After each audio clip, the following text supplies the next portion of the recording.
എല്ലാവർക്കും ആത്മനമസ്കാരം. ശ്രീമൻ നാരായണീയം ദശകം 23 ദക്ഷചരിതവും ചിത്രകേതോപാഖ്യാനവും. ഈ ദശകത്തിലെ പ്രചേതസ്സുകളുടെ പുത്രനായ ദക്ഷൻ, ചിത്രകേതു, മരുത്തുക്കൾ എന്നിവരുടെ കഥകളാണ് ഈ ദശകത്തിൽ സംഗ്രഹിച്ചു പറയുന്നത്. ആദ്യത്തെ ശ്ലോകങ്ങളിലായിട്ട് ദക്ഷചരിതം നമുക്ക് മനസ്സിലാക്കാം. ദക്ഷന്റെ തപസ്സും വിവാഹവുമാണ് ഒന്നാമത്തെ ശ്ലോകത്തിൽ വിവരിക്കുന്നത്. ശ്ലോകം 1. പ്രാചേതസസ്തു ഭഗവൻ അപരോഹി ദക്ഷ സ്തുത്സേവനം വ്യഥിത സർഗവിവൃദ്ധി കാമാ ആവിർബഭൂവിദ തദാലസദഷ്ടബാഹു തസ്മൈ വരം ദദിത താം ച വധൂം അസിഗ്നി. പ്രാചേതസഃ തു ഭഗവൻ അപരഃ ഹി ദക്ഷ ത്വത് സേവനം വ്യഥിത സർഗ വിവൃദ്ധി കാമഃ ആവിർബഭൂവിത തദാ ലസത് അഷ്ടബാഹു തസ്മൈ വരം ദദിത താം ച വധൂം അസിഗ്നീം. ഭഗവൻ, ഹേ ഭഗവൻ, പ്രാചേതസഃ പ്രചേതസ്സുകളുടെ പുത്രനായ, അപരഹ ഹി ദക്ഷ മറ്റേ ദക്ഷനാകട്ടെ. ഇവിടെ അങ്ങനെ പറയാൻ കാരണം, ഇതിനു മുന്നേ 16ാമത്തെ ദശകത്തിൽ നമ്മൾ ബ്രഹ്മാവിന്റെ പുത്രനായ ദക്ഷന്റെ ചരിതം കണ്ടു. ഇവിടെ പറയുന്ന മറ്റൊരു ദക്ഷനെയാണ്. അപ്പൊ അതുകൊണ്ടാണ് മറ്റൊരു ദക്ഷനാകട്ടെ, അപരഹ ഹി ദക്ഷ മറ്റേ ദക്ഷനാകട്ടെ. അതായത് പ്രചേതസ്സുകളുടെ പുത്രനായ ദക്ഷനെ കുറിച്ചാണ് ഇവിടെ പറയുന്നത്. ആ ദക്ഷന്റെ ചരിതമാണ്. അതുകൊണ്ടാണ് മറ്റേ ദക്ഷനാകട്ടെ എന്ന് പറയുന്നത്. സർഗ വിവൃദ്ധി കാമഹ സൃഷ്ടി വർദ്ധിപ്പിക്കുവാൻ വേണ്ടി ത്വത് സേവനം വ്യഥിതഃ ഭഗവാനെ അങ്ങയെ ഭജിച്ചു. തഥാ അപ്പോൾ ലസത് അഷ്ടബാഹു 8 കൈകളോടുകൂടി ആവിർബഭൂവിത ഭഗവാനെ അങ്ങ് ദക്ഷന്റെ മുന്നിൽ പ്രത്യക്ഷപ്പെട്ടു. തസ്മൈ ആ ദക്ഷന് വരം താം ആഗ്രഹിച്ച വരവും അസിഗ്നിയും വധുവും അസിഗ്നി എന്ന ഭാര്യയെയും ച ദദിത നൽകി എന്നാണ് ഇവിടെ പറയുന്നത്. ബ്രഹ്മദേവന്റെ പുത്രനായ ഒരു ദക്ഷന്റെ കഥ ഇതിനു മുൻപ് 16ാമത്തെ ദശകത്തിൽ നമ്മൾ കേട്ടു, മനസ്സിലാക്കി. പിന്നെ 19ാമത്തെ ദശകം വന്നപ്പോൾ പ്രചേതസ്സുകളുടെ പുത്രനായ മറ്റൊരു ദക്ഷനെ കുറിച്ചും പറഞ്ഞു വെച്ചിട്ടുണ്ടായിരുന്നു. ഇതിൽ രണ്ടാമത് പറഞ്ഞ പ്രചേതസ്സുകളുടെ പുത്രനായ ദക്ഷൻ പ്രജാസൃഷ്ടി വർദ്ധിപ്പിക്കുവാൻ വേണ്ടി കഠിനമായി തപസ് ചെയ്ത് ഭഗവാനെ പ്രസാദിപ്പിച്ചു. ഭഗവാൻ ശംഖ്, ചക്രം, വാള്, പരിച, വില്ല്, അമ്പ്, പാശം, ഗദ എന്ന ആയുധങ്ങൾ ധരിച്ച 8 കൈകളോടുകൂടി ദക്ഷന്റെ മുന്നിൽ പ്രത്യക്ഷപ്പെട്ടു. പഞ്ചജനൻ എന്ന പ്രജാപതിയുടെ മകളായ അസിഗ്നിയെ വിവാഹം ചെയ്ത് സൃഷ്ടി വർദ്ധിപ്പിക്കുവാൻ ദക്ഷന് അനുഗ്രഹവും നൽകുകയും ചെയ്തു. ഇത് ഭാഗവതം 6ാം സ്കന്ധത്തിലെ ഈ ശ്ലോകത്തിൽ കുറിച്ച് വ്യക്തമായി, ഈ ഒരു ഭാഗത്തെ കുറിച്ച് വ്യക്തമായി പരാമർശിക്കുന്നുണ്ട്. ശ്ലോകം 2. ദക്ഷന്റെ പുത്രന്മാര് നാരദ മഹർഷിയുടെ ഉപദേശം കേട്ട് സൃഷ്ടിയിൽ നിന്നും വിമുഖരായി പോയി എന്ന് പറയുന്നതാണ് ഈ ശ്ലോകം. തസ്യാസ്മജാസ്തു അയുധമീശ പുനഃസഹസ്രം ശ്രീനാരദസ്യ വചസാ തവ മാർഗമാഭുഃ നൈകത്ര വാസമൃഷയേ സമുമോച ശാപം ഭക്തോത്തമസ്തു ഋഷിരനുഗ്രഹമേവ മേനേ.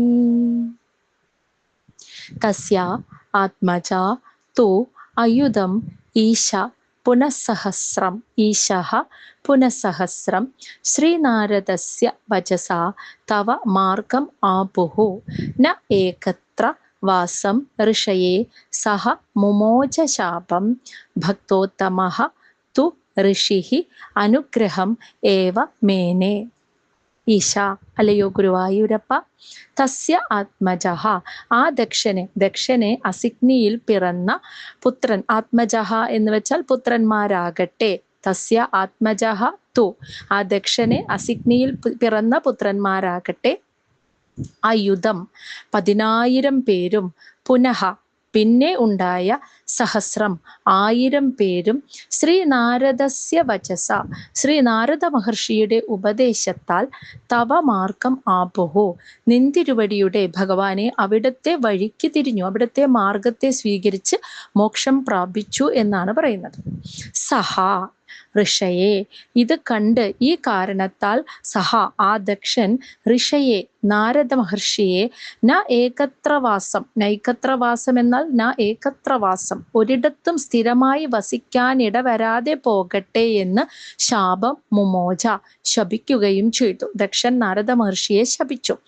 ഭക്തോത്തമ ഋഷി എന്നാൽ പരമഭക്തനായ നാരദ മഹർഷിയാകട്ടെ അനുഗ്രഹമേവമേനെ ഈ ശാപത്തെ ഇതിനെയും ഒരു അനുഗ്രഹമായി തന്നെ സ്വീകരിച്ചു എന്നാണ് പറയുന്നത്.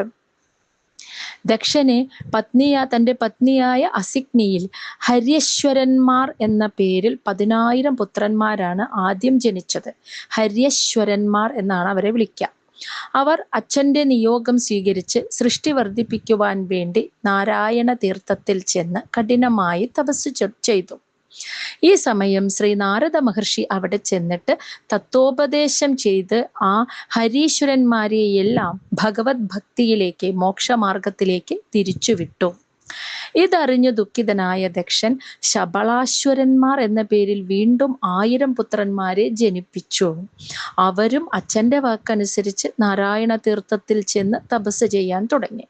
അവരെയും നാരദ മഹർഷി ജ്യേഷ്ഠന്മാരുടെ മോക്ഷമാർഗത്തിലേക്ക് തന്നെ തിരിച്ചുവിട്ടു. ഇതറിഞ്ഞപ്പോൾ ദക്ഷൻ കോപിച്ച് നാരദ മഹർഷിയെ ശപിച്ചു. അങ്ങേക്ക് ഒരിടത്തും സ്ഥിരമായി പാർക്കുവാൻ കഴിയാതെ പോകട്ടെ എന്നായിരുന്നു ആ ശാപം. ആ ശാപം തനിക്ക് കിട്ടിയ ഒരു അനുഗ്രഹമായിട്ടാണ് ക്ഷമാശീലനായ നാരദൻ വിചാരിച്ചത്. അതിന് കാരണം എന്തെന്നോ, എവിടെയെങ്കിലും സ്ഥിരമായി താമസിക്കുമ്പോഴാണല്ലോ സംസാര ബന്ധം ഉണ്ടാകുന്നത്. അതായത് മമത, അറ്റാച്ച്മെന്റ് വരുന്നത് എവിടെയെങ്കിലും നമ്മൾ കുറേ നാൾ ഇങ്ങനെ താമസിക്കുമ്പോൾ ആ സ്ഥലത്തിനോട്, ആ വീടിനോട്, ആളുകളോട് നമുക്ക് ഒരു അറ്റാച്ച്മെന്റ്, മമത ഉണ്ടാകുന്നു. അതാണ് ദുഃഖത്തിന് കാരണം. നാരദ മഹർഷിക്ക് അതില്ലാത്തത് കൊണ്ട് ഒന്നിനോടും അറ്റാച്ച്മെന്റ് ഇല്ലാതെ, മമതയില്ലാതെ, സംസാര ബന്ധമില്ലാതെ കഴിയാൻ സാധിച്ചു. അതുകൊണ്ട് ഈ ശാപം പോലും തനിക്ക് കിട്ടിയ വലിയൊരു അനുഗ്രഹമായിട്ടാണ് നാരദ മഹർഷി കണ്ടത്. ശ്ലോകം 3. ദക്ഷൻ തൻ്റെ പുത്രിമാരിലൂടെ സൃഷ്ടി വർദ്ധിപ്പിക്കുന്നു. ഷഷ്ട്യാ തദോ ദുഹിതൃഭിः സൃജതാ കുലൗഘാൻ ദൗഹിത്രസൂനു അഥ തസ്യ സ വിശ്വരൂപഃ ത്വത്സ്തോത്രവർമ്മിതമചാഭയദിന്ദ്രമാജൗ ദേവത്വദീയ മഹിമാ ഖലു സർവജൈത്രാ. ഷഷ്ട്യാ തതഃ ദുഹിതൃഭിः സൃജതഃ കുലൗഘാൻ ദൗഹിത്ര സൂനു അഥ തസ്യ സ വിശ്വരൂപഃ ത്വത് സ്തോത്ര വർമ്മിതം അചാഭയത് ഇന്ദ്രം ആജൗ ദേവ ത്വദീയ മഹിമാ ഖലു സർവജൈത്രഃ. തതഃ അതിനുശേഷം, അതായത് ദക്ഷൻ തൻ്റെ ആദ്യമുണ്ടായ 10,000 മക്കളെയും പിന്നീടുണ്ടായ 1000 മക്കളെയും ഇവരെയൊക്കെ സൃഷ്ടികർമ്മത്തിനായി പ്രേരിപ്പിച്ചുവെങ്കിലും നാരദ മഹർഷിയുടെ ഉപദേശം കേട്ട് അവരെല്ലാം മോക്ഷമാർഗം സ്വീകരിച്ചു പോയപ്പോൾ അതിനുശേഷം ഷഷ്ട്യാ ദുഹിതൃഭി 60 പെൺമക്കൾ വഴി കുലൗഘാൻ സൃജതഃ പല പല വംശങ്ങളെയും സൃഷ്ടിച്ചു കൊണ്ടിരിക്കുന്ന തസ്യ ആ ദക്ഷന്റെ ദുഹിത്ര സൂനുഹു സഹ മകളുടെ മകന്റെ മകനായ സഹ വിശ്വരൂപഃ ആ വിശ്വരൂപൻ അഥാ പിന്നീട് ആജൗ അതായത് ഒരു യുദ്ധത്തിൽ ഇന്ദ്രം ദേവേന്ദ്രനെ ത്വത് സ്തോത്രവർമ്മിതം നിന്തിരുവടിയുടെ സ്തോത്രം കൊണ്ട് അചാപയത്ത് രക്ഷ ചെയ്ത് ജയിപ്പിക്കുകയുണ്ടായി. അതായത് ദേവേന്ദ്രനും അസുരന്മാരും തമ്മിലുള്ള ദേവാസുര യുദ്ധത്തിൽ ഇന്ദ്രനെ നാരായണം ഭഗവാന്റെ സ്തോത്രം എന്ന് വെച്ചാൽ നാരായണ കവച മന്ത്രം ജപിച്ചുകൊണ്ട് ആ യുദ്ധത്തിൽ ദേവേന്ദ്രനെ ജയിപ്പിച്ചു.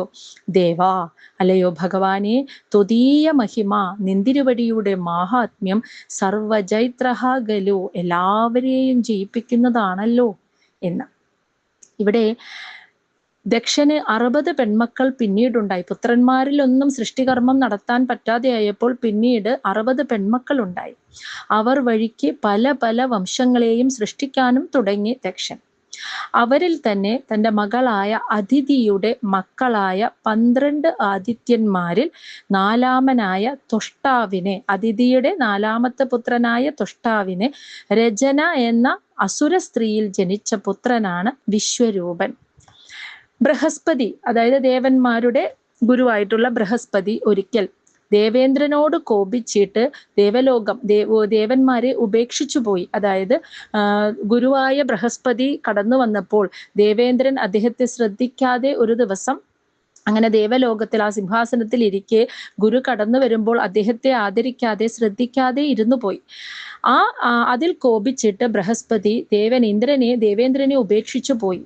ഇപ്പോൾ ബൃഹസ്പതി ദേവഗുരുവിന്റെ നിർദ്ദേശപ്രകാരമാണ് ദേവന്മാർ എല്ലാ കാര്യവും ചെയ്തിരുന്നത്. പക്ഷെ ബൃഹസ്പതി പിണങ്ങിപ്പോയപ്പോൾ ഈ സമയം നോക്കിയിട്ട് അസുരന്മാർ ദേവന്മാരെ ആക്രമിച്ചു. ആ സമയത്ത് ദേവന്മാർ ബ്രഹ്മാവിന്റെ ഉപദേശം അനുസരിച്ച് വിശ്വരൂപനെ പുരോഹിതനായി സ്വീകരിച്ചു. കാരണം ഒരു ഗുരുവില്ലാതെ ഒരു യുദ്ധം മുന്നോട്ട് കൊണ്ടുപോകാൻ പറ്റില്ല. അപ്പോൾ എങ്ങനെയാണ് ആ യുദ്ധം ചെയ്യേണ്ടതെന്ന എല്ലാ നിർദ്ദേശങ്ങളും അവർക്ക് കൊടുക്കാൻ ഒരു ഗുരുവിനെ ആവശ്യമാണ്. ആ സമയം ബ്രഹ്മാവിന്റെ നിർദ്ദേശപ്രകാരം ഈ ദക്ഷന്റെ മകളായ അദിതിയുടെ 4ാമത്തെ പുത്രനായ ത്വഷ്ടാവിന് ജനിച്ച വിശ്വരൂപനെ പുരോഹിതനായി സ്വീകരിച്ചു. ആ വിശ്വരൂപനാകട്ടെ നാരായണ കവച മന്ത്രം ജപിച്ചുകൊണ്ട് രക്ഷിച്ച് ദേവാസുര യുദ്ധത്തിൽ ദേവേന്ദ്രനെ ജയിപ്പിക്കുകയും ചെയ്തു എന്നാണ് ഈ ശ്ലോകത്തിൽ പറയുന്നത്. അപ്പൊ അത്രയ്ക്കും മഹാത്മ്യമുള്ള ഭഗവാനെ, അവിടുത്തെ മഹാത്മ്യം അത്രയ്ക്കുമുണ്ട്. അവിടുത്തെ നാമജപം മന്ത്രജപം കൊണ്ട് ജയിക്കാത്തവരായിട്ട് ആരുമില്ല എന്ന് ഇവിടെ പറയുന്നു. ഇനി ശ്ലോകം 4.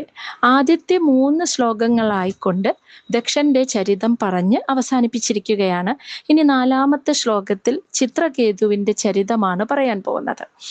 അതായത് നമ്മൾ കണ്ടു ദക്ഷന് 60 പെൺമക്കളുണ്ടായി. അതിലെ അദിതിയുടെ മകനായ 4ാമത്തെ മകനായ ത്വഷ്ടാവിന് രചന എന്ന അസുര സ്ത്രീയിൽ ജനിച്ച പുത്രനാണ് വിശ്വരൂപൻ.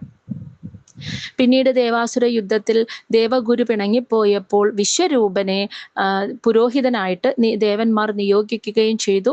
അങ്ങനെ വിശ്വരൂപൻ നാരായണ കവച മന്ത്രം ജപിച്ചുകൊണ്ട് ദേവന്മാരെ ആ യുദ്ധത്തിൽ വിജയിപ്പിച്ചു. എങ്കിൽ പോലും വിശ്വരൂപന്റെ അമ്മ രചന ഒരു അസുര സ്ത്രീ ആയതുകൊണ്ട് വിശ്വരൂപന് അസുരന്മാരോട് ഒരു പക്ഷപാതം ഉണ്ടായിരുന്നു. വിശ്വരൂപന്റെ ഗൂഢമായ അസുരപക്ഷപാതം കണ്ടുപിടിച്ചു കോപിച്ച ദേവേന്ദ്രൻ വിശ്വരൂപനെ ആ പെട്ടെന്ന് വന്ന കോപത്താൽ അങ്ങ് വധിച്ചു കളഞ്ഞു. വിശ്വരൂപനെ ദേവേന്ദ്രൻ വധിച്ചു എന്ന് കേട്ടപ്പോൾ വിശ്വരൂപന്റെ അച്ഛൻ ത്വഷ്ടാവ് ഇന്ദ്രന്റെ ശത്രുവായ ഒരു പുത്രൻ തനിക്ക് ജനിക്കുവാൻ വേണ്ടി ഒരു ഹോമം നടത്തി. ആ ഹോമകുണ്ഡത്തിൽ നിന്ന് വൃത്രാസുരൻ ഉണ്ടായി. അപ്പോൾ ഇന്ദ്രന്റെ ശത്രുവായ ഒരു പുത്രൻ ജനിക്കണമെന്ന സങ്കല്പം വെച്ചാണ് ഹോമം നടത്തിയത്. തത്ഫലമായി ആ ഹോമകുണ്ഡത്തിൽ നിന്നും ജനിച്ച പുത്രനാണ് വൃത്രാസുരൻ. ആ വൃത്രാസുരന്റെ പൂർവജന്മ കഥയാണ് ചിത്രകേതു ചരിതം. അപ്പോൾ വൃത്രാസുരന്റെ മുൻജന്മത്തിൽ അദ്ദേഹം ചിത്രകേതു എന്ന രാജാവായിരുന്നു. അപ്പോൾ വൃത്രാസുരന്റെ പൂർവജന്മ കഥയാണ് ചിത്രകേതു ചരിതം. ശ്ലോകം 4. പ്രാക്ഷൂരസേന വിഷയേ കില ചിത്രകേതു പുത്രാഗ്രഹീ നൃപതി അങ്കിരസഃ പ്രഭാവാത് ലബ്ധ്വൈക പുത്രമഥ തത്ര ഹതേ സപത്നീം സംഗൈ അമുഹ്യത് അവശസ്തവ മായയാസൗ. പ്രാക് ശൂരസേന വിഷയേ കില ചിത്രകേതുഃ പുത്രാഗ്രഹീ നൃപതി അങ്കിരസഃ പ്രഭാവാത് ലബ്ധ്വാ ഏകപുത്രം അഥഃ തത്ര ഹതേ സപത്നീ സംഗൈഃ അമോഹ്യത് അവശഃ തവ മായയാ അസൗ. പ്രാക് പണ്ട് ശൂരസേന വിഷയേ ശൂരസേന രാജ്യത്ത് ചിത്രകേതു എന്ന പുത്രാഗ്രഹി അതായത് പുത്രനെ ആഗ്രഹിക്കുന്ന ഒരു നൃപതി രാജാവ് അസീത് കിലഹ ഉണ്ടായിരുന്നുവല്ലോ എന്ന്. അപ്പൊ പണ്ട് ശൂരസേന എന്ന രാജ്യത്ത് ചിത്രകേതു എന്നൊരു രാജാവ് ഉണ്ടായിരുന്നു. അദ്ദേഹം അത്യധികം ആഗ്രഹിച്ചിരുന്നത് ഒരു സന്താന ലബ്ധിക്ക്, പുത്രനെ ലഭിക്കാനാണ് ആഗ്രഹിച്ചിരുന്നത്. അസൗ അദ്ദേഹം അങ്കിരസഹ പ്രഭാവാത്, അങ്കിരസ് എന്ന മഹർഷിയുടെ പ്രഭാവത്താൽ ഏകപുത്രം ലബ്ധ്വ, ഒരു പുത്രനെ ലഭിച്ചിട്ട്, അധ പിന്നീട്, തത്ര ആ പുത്രൻ സപത്നി സംഗൈഹി, ആ രാജാവിൻ്റെ, അതായത് ചിത്രകേതു രാജാവിൻ്റെ മറ്റു പത്നിമാരാൽ ഹതേ കൊല്ലപ്പെട്ടു പോയപ്പോൾ, തവ മായയാ ഭഗവാനെ അവിടുത്തെ മായയാൽ, അവശഹ അവശനായിട്ട് ദുഃഖിതനായിട്ട്, അമോഹ്യത് മോഹാലസ്യപ്പെട്ടു വീണു, ബോധം കെട്ടു വീണു എന്നാണ് പറയുന്നത്. അതായത് ചിത്രകേതുവിന് അനേകം പത്നിമാരുണ്ടായിരുന്നു. ശൂരസേന രാജ്യത്തെ രാജാവായ ചിത്രകേതുവിന് കുറേ പത്നിമാരുണ്ടായിരുന്നു, പക്ഷെ പുത്രൻ ഉണ്ടായിരുന്നില്ല. ഈ സമയത്താണ് അങ്കിരസ് മഹർഷി ചിത്രകേതുവിനെ കാണാൻ വരുന്നത്. അപ്പോൾ പുത്രനില്ലാത്തൊരു ദുഃഖം അദ്ദേഹം അങ്കിരസ് മഹർഷിയെ അറിയിച്ചപ്പോൾ മഹർഷി ചെന്ന് ഒരു യാഗം ചെയ്തു. ആ യാഗം ചെയ്തതിൻ്റെ ഫലമായിട്ട് ആ രാജാവിന് അദ്ദേഹത്തിൻ്റെ മൂത്ത പത്നിയായ, ഏറ്റവും ആദ്യത്തെ പത്നിയായ കൃതദ്യുതിയിൽ ഒരു പുത്രൻ ജനിച്ചു.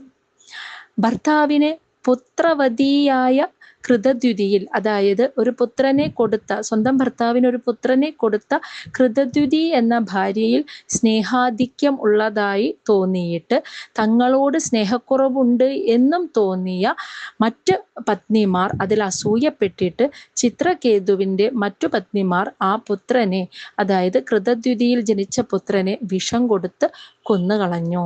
ഇത് കേട്ടപ്പോൾ ചിത്രകേതു ദുഃഖം കൊണ്ട്, മകനോട് ആറ്റുനോറ്റുണ്ടായ പുത്രനാണ് ഇപ്പോൾ മരിച്ചുപോയത്, ആ വാർത്ത കേട്ട് ദുഃഖത്താൽ ബോധം കെട്ടു വീണു എന്നാണ് പറയുന്നത്. അപ്പോൾ ആ മമത, അറ്റാച്ച്മെന്റ് വന്നതുകൊണ്ടാണ് ആ ദുഃഖം സഹിക്കാൻ പറ്റാതായത്. അതാണ് ഭഗവാന്റെ അറ്റാച്ച്മെന്റ് അല്ലെങ്കിൽ മമത എന്ന് പറയുന്നത് മായയാണ്. ഈ ലോകത്ത് ഒന്നും യാഥാർത്ഥ്യമല്ല, എല്ലാം ഉണ്ട് എന്നൊരു സങ്കല്പം മാത്രം, നമ്മുടെ തോന്നലാണ്. അതുകൊണ്ടാണ് മായ. ആ മായയിൽ പെട്ടുപോയത് കൊണ്ട് അങ്ങനെ ചിത്രകേതു ബോധം കെട്ടു വീണു എന്നാണ് പറയുന്നത്. ശ്ലോകം 5. അങ്കിരസ് മഹർഷിയും നാരദ മഹർഷിയും കൂടി ചെന്ന് ചിത്രകേതുവിനെ സമാധാനിപ്പിക്കുന്നതാണ് നമ്മൾ കാണുന്നത്. തം നാരദസ്തു സമമങ്കിരസാദയാലുഃ സംപ്രാപ്യ താവദുപദർശ്യ സുതസ്യ ജീവം കസ്യാസ്മി പുത്ര ഇതി തസ്യ ഗിരാ വിമോഹം ത്യക്ത്വാ ത്വദർച്ചന വിധൗ നൃപതീം നിയുക്താ. തം നാരദഃ തു സമം അങ്കിരസാ ദയാലുഃ സംപ്രാപ്യ താവത് ഉപദർശ്യ സുതസ്യ ജീവം കസ്യ അസ്മി പുത്രഃ ഇതി തസ്യ ഗിരാ വിമോഹം ത്യക്ത്വാ ത്വദർച്ചന വിധൗ നൃപതീം നിയുക്താ.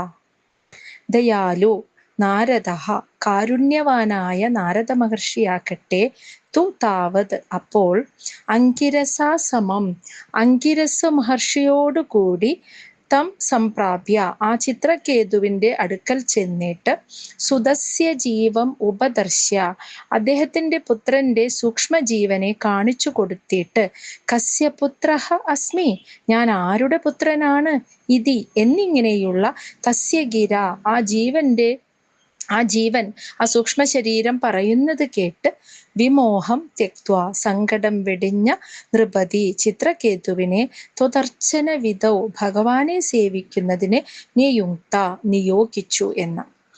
അതായത് തനിക്കൊരു പുത്രൻ ജനിക്കുവാൻ കാരണഭൂതനായ അങ്കിരസ് മഹർഷി നാരദ മഹർഷിയോടുകൂടി ചിത്രകേതുവിൻ്റെ അടുക്കൽ ചെന്നു. നാരദ മഹർഷി മരിച്ചു കിടക്കുന്ന മകന് യോഗവിദ്യ കൊണ്ട് ജീവനുണ്ടാക്കി. അതിന് കാരണം എന്താന്ന് വെച്ചാൽ, ഇവർ രണ്ടുപേരും ചിത്രകേതുവിനെ പല രീതിയിലും ഉപദേശിച്ചു കൊടുത്തു. ആ ദുഃഖം സഹിക്കാൻ കഴിയണില്ല ചിത്രകേതുവിന്. അപ്പൊ പല രീതിയിലും ഉപദേശിക്കാൻ ശ്രമിച്ചെങ്കിലും അതുകൊണ്ടൊന്നും ചിത്രകേതുവിൻ്റെ ദുഃഖം മാറുന്നില്ല എന്ന് കണ്ടപ്പോൾ നാരദ മഹർഷി മരിച്ചു കിടക്കുന്ന അദ്ദേഹത്തിന്റെ മകന്റെ ആ ജീവനെ തിരിച്ചു കൊടുത്തു. അതായത് സൂക്ഷ്മ ശരീരത്തെ ആ യോഗവിദ്യ കൊണ്ട് തിരിച്ചു വിളിച്ചു. എന്നിട്ട് ആ ജീവനോട് പറഞ്ഞു, അല്ലയോ ജീവാത്മാവേ, നീ ഈ ശരീരത്തിൽ തന്നെ വസിച്ച് ദുഃഖിതന്മാരായ നിന്റെ അച്ഛനമ്മമാരെ സന്തോഷിപ്പിച്ച് സുഖത്തെ അനുഭവിപ്പിക്കൂ എന്ന്.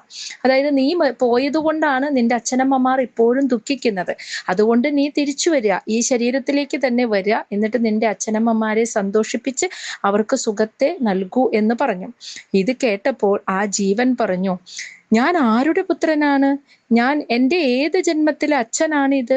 ഇതുപോലെ അനേക അച്ഛനമ്മമാർ എനിക്ക് ഉണ്ടായിട്ടുണ്ട്. പുത്രദുഃഖം അനുഭവിക്കുന്ന അവരെല്ലാവരും എനിക്ക് ഒരുപോലെയാണ്. ഇതിൽ ആരെയാണ് ഞാൻ ആശ്വസിപ്പിക്കേണ്ടത്? ഇതൊക്കെയായിരുന്നു ആ സൂക്ഷ്മ ശരീരം പറഞ്ഞ വാക്കുകൾ എന്ന്. അതായത് ഞാൻ ഏത് ജന്മത്തിലെ എൻ്റെ നിരവധി ജന്മങ്ങൾ ഞാൻ ഇതിനു മുന്നേ എടുത്തിട്ടുണ്ട്. അതിലൊക്കെ എനിക്ക് ജന്മം നൽകാൻ ഓരോ അച്ഛനമ്മമാരുണ്ടായിട്ടുണ്ട്. അപ്പൊ ഇതിൽ ഏത് ജന്മത്തിലെ അച്ഛനെയാണ് ഞാൻ ആശ്വസിപ്പിക്കേണ്ടത്? എല്ലാവരും ഞാൻ എടുത്ത ജന്മങ്ങളിൽ മരിച്ചു പോയപ്പോൾ അവരൊക്കെ എല്ലാ അച്ഛനമ്മമാരും ദുഃഖിക്കുന്നവരാണ്. അതിൽ ആരെയാണ് ഞാൻ ആശ്വസിപ്പിക്കേണ്ടത്? ആരുടെ പുത്രനാണ് ഞാൻ എന്നാണ് ആ ജീവാത്മാവ്, ആ ജീവൻ ചോദിച്ചത്. ഇത് കേട്ട് അജ്ഞാനത്തിൽ നിന്നുമുണ്ടാകുന്ന ദുഃഖം വെടിഞ്ഞ് ചിത്രകേതു ഭഗവാനെ ഭജിക്കുവാൻ തീരുമാനിക്കുകയും അങ്ങനെ തുടർന്നുള്ള കാലം ഭഗവാനിൽ അർപ്പിതമായ മനസ്സോടെ ഭക്തിയോടെ കഴിയുകയും ചെയ്തു. കാരണം ഒരു സൂക്ഷ്മ ശരീരം, ഒരു ശരീരം സ്വീകരിക്കുന്നതിന് വേണ്ടിയുള്ള ഉപാധികളാണ് അച്ഛനമ്മമാരായിട്ട് വരുന്നത്. അപ്പോൾ അത് ഓരോ ജന്മങ്ങൾ എടുക്കുമ്പോഴും ഓരോ അച്ഛനമ്മമാരാണെന്ന്. അപ്പൊ ഇതൊന്നും ശാശ്വതമായതല്ല എന്ന് യഥാർത്ഥമല്ല എന്ന് ബോധ്യപ്പെടുത്തുന്ന വാക്കുകളായിരുന്നു ആ ജീവനിൽ നിന്നും കേട്ടത്. അത് കേട്ടതോടുകൂടി ഈ മായാബന്ധത്തിൽ നിന്ന് മുക്തനായ ചിത്രകേതു പിന്നീട് ഭഗവത് അർപ്പിതമായ മനസ്സോടെ കഴിയുകയാണ് ഉണ്ടായത്. ഇതിന്റെ ബാക്കി നമുക്ക് അടുത്ത ഭാഗത്തിൽ